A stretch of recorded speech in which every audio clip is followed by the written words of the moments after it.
colonialist racial capitalism is the dominant worldview that we live in.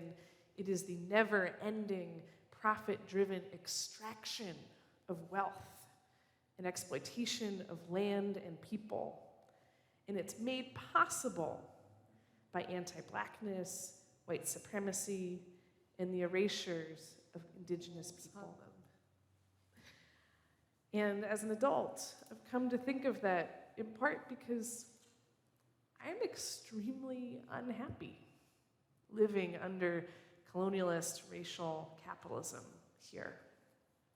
I'm often lonely, I'm stressed about money, my health, my family's health, the climate, the state of our democracy, just to name a few.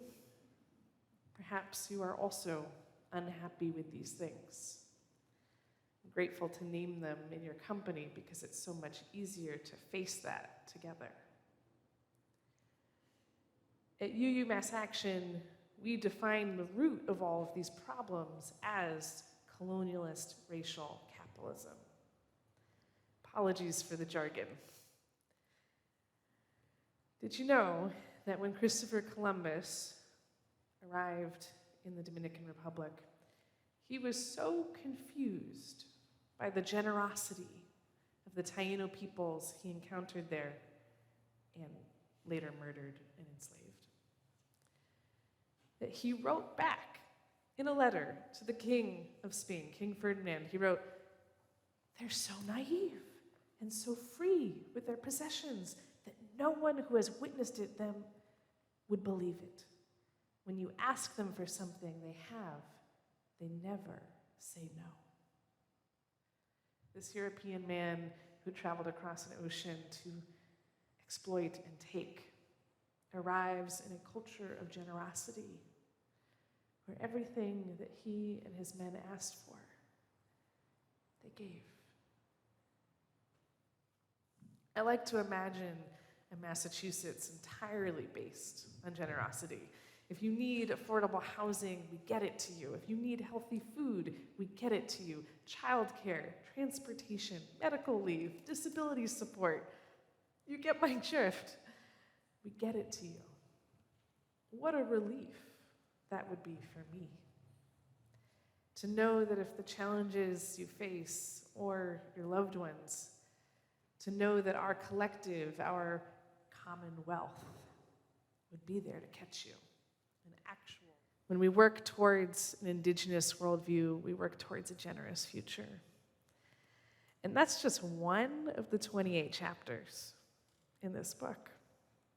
There's also going to be connection to land, to ancestors, delight, and full support for young people as well as elders. There's going to be rest. There's going to be humor, interdependence, emphasis on truthfulness and gratitude. I want the whole thing. That's the vision that keeps me going.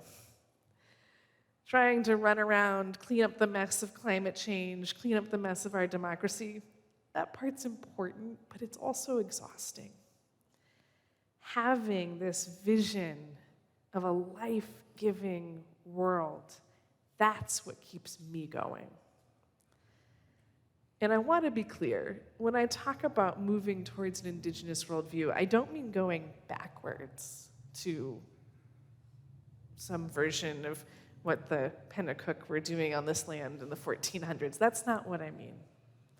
We're still going to have internet and showers. But I mean arranging our civilization around kinship, around love and connection. And I think most of us, most of our movement is already engaged in this work, but maybe not seeing it or naming it as part of this paradigm shift to an Indigenous worldview. And I think it's critical that I name it in that way. Because it's not just a little tweak here or like a shift there, it's an entire worldview.